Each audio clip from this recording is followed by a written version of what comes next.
खबर रामनगरी अयोध्या से है। संपूर्ण समाधान दिवस पर फरियादी की फरियाद अनसुनी, एसडीएम में रद्द की बैठक अयोध्या। संपूर्ण समाधान दिवस पर परिक्रमा मार्ग चौड़ीकरण से जुड़े विवाद को लेकर फरियादी पहुंचे।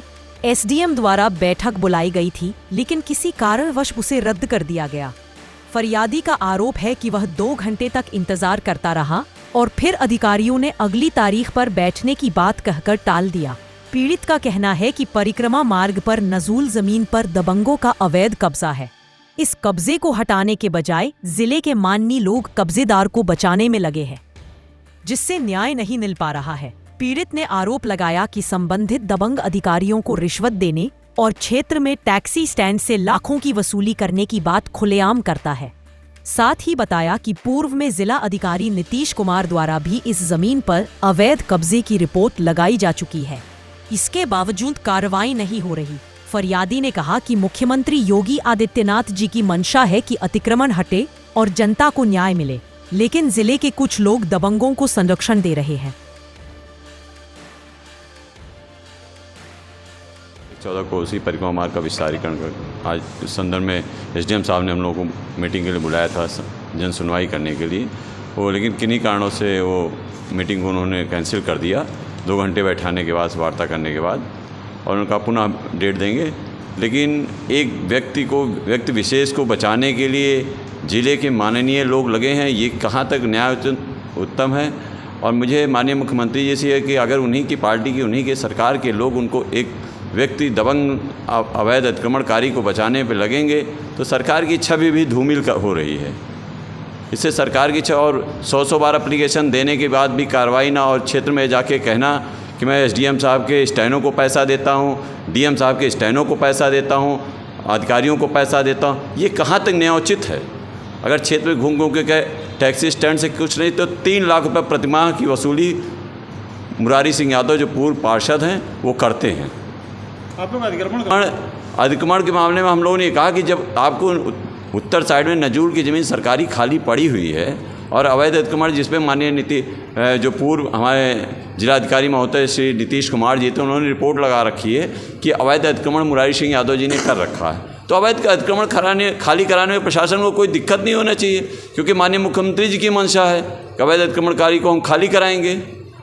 और निश्चित तौर पर माह में कम से कम 4 बार संबोधन में ये कहते भी हैं कि अवैध अतिक्रमणकारियों से हम मुक्त कराएंगे जिले को।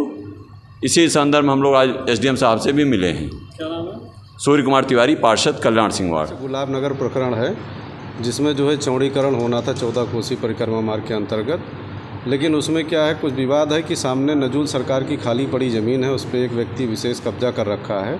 उसके खिलाफ दक्षिण तरफ खतौनी धारक लोग गए हैं मुकदमे में, और उन लोगों का ये चाहना है कि जिस तरीके से अफीम कोठी से उदिया तक उत्तर दिशा 10 मकान को गिरा करके दक्षिण दिशा भी नजूल ज़मीन को बचाते हुए पूरा 30 मकान को सड़क 2 किलोमीटर बनाई गई, और उसी प्रकरण में रामनगर चौकी से कौशलपुरी मोड़ तक रेलवे की ज़मीन ले लिया गया और दक्षिण दिशा बचाया गया।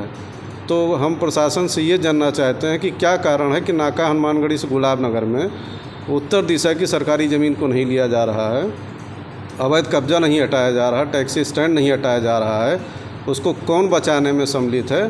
आप लोगों के माध्यम से हम जानना चाहते हैं कि कृपया उसका खुलासा हो कि कौन प्रशासनिक अधिकारी है जो लिप्त है उसमें कि वो अवैध कब्जा पनप रहा है और उस पर उत्तर दिशा सड़क का निर्माण नहीं हो रहा सरकारी ज़मीन पर। एसडीएम साहब ने कहा कि हम ज़्यादा से ज़्यादा सरकारी ज़मीन का प्रयोग करेंगे, लेकिन जब सरकारी ज़मीन पूरी पड़ी हुई है कई एकड़ में, तो ज़्यादा से ज़्यादा का क्या मतलब है? क्यों हमारे खतौनी धारकों को परेशान किया जा रहा? 25-30 मकान हैं, सब पुश्तैनी बने हुए हैं। जब उत्तर दिशा में सरकारी ज़मीन पूरी पर्याप्त मात्रा में है तो क्यों नहीं लिया जा रहा? हम आप लोगों के माध्यम से जानना चाहते हैं। आगे आपका? कुमार त्रिपाठी है, कल्याण सिंह वार्ड वासी हूँ मैं। कितने लोग प्रभावित हैं? लगभग इसमें 36 लोग प्रभावित हैं, और सीएजी कंपनी के द्वारा सर्वे भी कराया गया विभाग द्वारा, सीएल द्वारा, कंपनी द्वारा, जिसमें कंपनी आई थी हमारे यहाँ, उसने देखा भी सब। हमने कंपनी से निवेदन भी किया कि भाई साहब जब सामने सरकारी ज़मीन है तो उसको लिया जाए, तो उन्होंने पूरा सर्वे देख करके पूरा बताया कि हाँ भाई साहब दिख तो रहा ज़मीन हमारे पास है पर्याप्त, लेकिन जो है अब सरकारी ज़मीन का इस्तेमाल क्यों नहीं हो रहा वो मुझे नहीं पता है। कोसी परिक्रमा मार्ग में पीड़ित हैं और ज़बरदस्ती हो रहा है हम लोगों के साथ। जो अवैध कब्जेदार हैं वो अच्छी तरह से फल फूट रहे हैं, उनका खामियाजा हम लोग भुगत रहे हैं। उसी प्रकरण में आज हम लोग आए थे एसडीएम साहब से मिलने, तो उन लोगों ने जन सुनवाई के हिसाब से नहीं बात की हम लोगों से, उन्होंने कैंसिल कर दिया। शायद कुछ उनको प्रॉब्लम रही होगी, लेकिन हम लोग ये चाहते हैं कि जब सरकार के पास इतनी ज़मीन खाली पड़ी हुई है, उनकी खुद की ज़मीन है और कई एकड़ है, तो बिना मतलब का हम लोगों को क्यों परेशान किया जा रहा है। हमारा यही निवेदन है कि जो अवैध कब्जेदार हैं और जिनका खामियाजा हम लोगों को ना भुगतना पड़े और सरकार अपने हिसाब से उस चीज़ को डील कराए। और यहाँ पे डीएम एसएसपी सबके पास हम लोग आके एप्लीकेशन दिए, मुख्यमंत्री पोर्टल पे हज़ारों एप्लीकेशन लोगों ने, लेकिन हम उस पर क्या मामला है, क्यों नहीं उसको जो है वो किया जा रहा है, इसका हम लोग खुद नहीं समझ पा रहे हैं। पार्किंग पे मेरा अंदाज़ा जो है 50 से 60 गाड़ियाँ तो पर डे होती है और पर मंथ किसी से 3,000 लिया जाता है, किसी से 4,000 रुपये लिया जाता है और उनका जो है अच्छी तरह से व्यवसाय फलीभूत है। और हमें यही नहीं समझ में आ रहा है कि इतनी मुख्यमंत्री जी हमारे कहते हैं कि हमारे तक सूचना दीजिए, लेकिन हम लोग क्या सूचना दें। वहाँ पे हम लोग मुख्यमंत्री के उसमें आवास पे भी गए थे, जनता दर्शन में हम लोग गए थे, लेकिन उनसे मुलाकात नहीं हुई। हम लोगों ने लिखित में कितनी बार उनको जो है कंप्लेन की है, लेकिन मुझे खुद नहीं समझ में आ रहा। मैं लेडीज़ होके भी कितना कचहरी में डीएम साहब के ऑफिस में आई हूँ और खुद दी हूँ, लेकिन क्यों नहीं सुनवाई हो रही है, ये हम लोग खुद नहीं समझ पा रहे हैं।